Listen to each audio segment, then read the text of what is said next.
Y le damos la bienvenida, como cada semana, a la doctora Leticia Calderón Chirius. Doctora, buenas noches, ¿cómo estás? Pues aquí muy contenta, pero preocupada. Porque, bueno, obviamente hemos estado viviendo unos días de mucha intensidad, que siempre, ¿no?, nos quedamos mucho en lo que pasa en nuestro país. Lo natural, ¿eh? Eso pasa en todo el mundo. Claro. Pero creo que ahora con la visita que se hizo a este foro internacional, el G20 en Río de Janeiro, fue una plataforma muy interesante, vimos una presencia de México que no habíamos visto en los últimos años.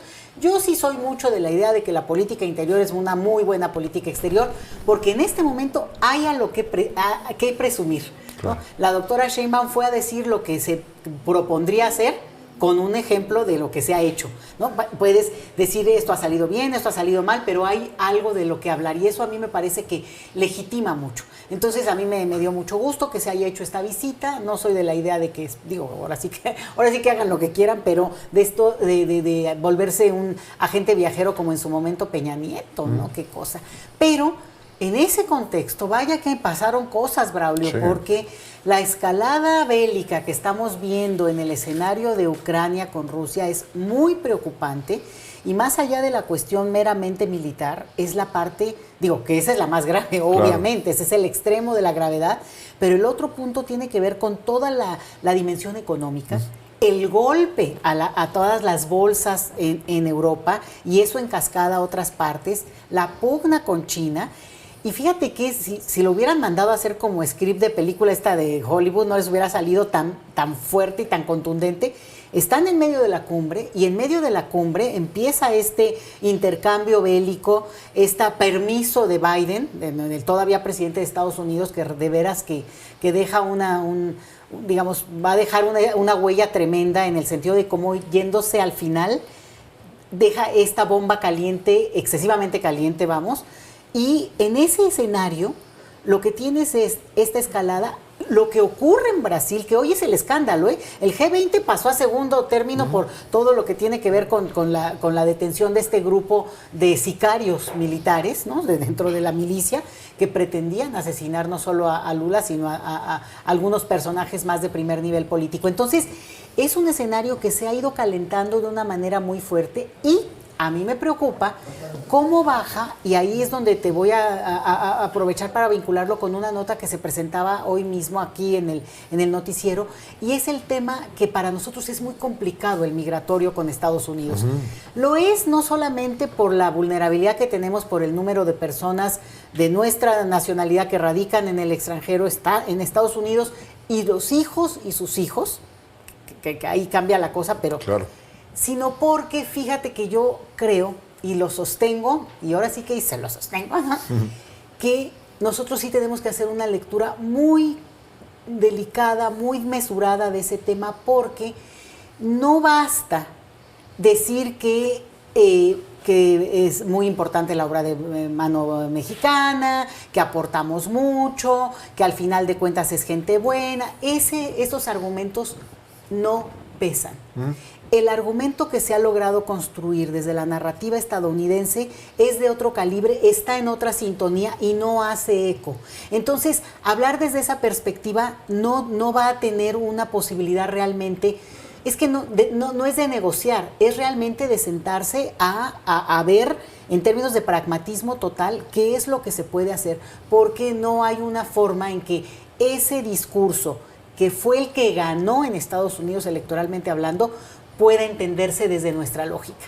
Nuestra lógica es la correcta para nosotros, pero no tiene sintonía con lo que dice no solamente un grupo ganador, sino el colectivo electoral estadounidense. Y claro que hay una pugna, y nada más te lo cierro. La nota también hablaba acá de que Texas está ya, digo, porque eso ya se sabe hace mucho, no cómo se juega, sobre todo en el caso de Texas, que es un estado donde han ganado sistemáticamente los republicanos de una manera muy fuerte. Pero Nuevo México hoy mismo anunció la gobernadora que no se prestará, digamos, no cooperará con estas medidas que quiere emprender el gobierno federal. No quiere decir que se puede oponer, porque la política migratoria es federal, pero no cooperará. Pero lo mismo empiezan a decir otras ciudades como Los Ángeles, que son ciudades santuarios, y con esto cierro, Braulio. Ciudad santuario es una categoría jurídica, no es nada más de designación, porque hay gente aquí que dice, no, es que somos ciudad santuario, la Ciudad de México. No somos ciudad santuario nosotros jurídicamente hablando, pero sí somos, y ahí abro mi tema de la vida, claro, que es, somos una ciudad intercultural y hospitalaria. Legalmente hablando tenemos responsabilidades de las cuales dar cuenta. Llegó el momento de demostrar de qué se trata esto. Y yo creo que de eso habría que hablar mucho, como buenos chilangos que somos, como ciudad que somos, pero sobre todo porque el reto viene muy fuerte y con lo que se espera en retorno migratorio y migración en movilidad, esta ciudad está llamada a ser un ejemplo de lo que tendría que hacerse en este país. Ese planteamiento me parece que es interesante. Es evidente que vendrá una relación complicada en materia migratoria con lo que ha dicho Donald Trump, con lo que está diciendo Texas, con la correlación de fuerzas que hay en el propio Estados Unidos. Hoy el mensaje de la presidenta es que México acogerá a los connacionales que sean deportados. ¿Cuál tendría que ser la postura, por ejemplo, de la Ciudad de México? ¿Usted considera? Sí, la Ciudad de México, por ejemplo, tiene ya un marco legal que nos apremia y nos obliga y nos acelera a entregar documentos de identidad a las personas que no los tuvieran. Nacionales y extranjeros, ¿eh?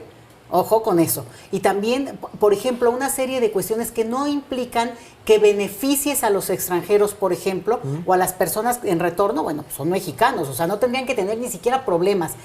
No se puede excluir.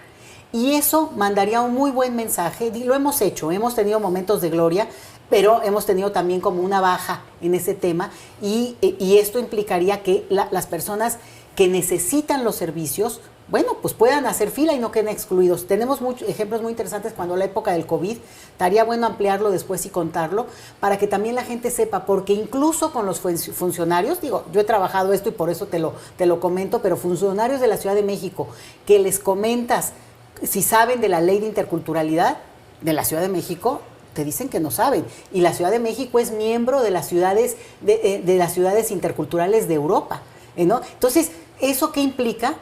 Tiene obligaciones jurídicas y, por tanto, frente a un escenario como, digamos, complejo como el que se avecina, se puede echar a andar todo ese andamiaje, digamos, jurídico, para que se agilicen cosas, para que sea menos escabroso esto que decía yo, por ejemplo, de documentos de identidad. No es empezar de cero, es que simplemente evocas tal artículo, versículo tal y tal, no sé qué, y en ese sentido, bueno, los funcionarios y burócratas podrían sentirse más tranquilos de que no están infringiendo la ley, por ejemplo, que es algo que les preocupa mucho. Entonces, bueno, hay mucho por hacer, y esta ciudad, te decía yo, y también preguntaba, ¿no?, cómo está en algunas alcaldías. Bueno, la presencia de personas que han ido llegando nos dinamiza, nos llena de colores. Sí, muy bien. Ahorita va a haber una serie de eventos que organiza ACNUR y Comar estos días, entre hoy y hasta el domingo, en Iztapalapa, por cierto. Muy padres, muy interesantes, pero a mí me preocupa que se quede en un nivel del folclore que siempre nos gusta, y bueno, a mí me encanta, ¿no? Que la comida, claro, no sé, sí. ¿No? Y cómo bailan, pero eso es un nivel que acaba siendo, digamos, a veces reproduce el estereotipo. No estoy diciendo que lo haga, a veces lo hace. Y a mí lo que me importa es que pasemos a esta siguiente etapa en la cual, si ya tenemos un marco legal y nada más con esto, quienes son deportados, o son deportados, en el caso de mexicanos, o son deportados a las fronteras o a la Ciudad de México. Sí. O sea, no hay de otra. Y por tanto, ahí es donde, bueno, hay que echar a andar toda esta estructura jurídica. Doctora, pues seguramente tendremos mucha materia para comentar sobre este tema. Le agradezco mucho por acompañarnos y nos vemos por acá la próxima semana. Nos vemos prontito. Nosotros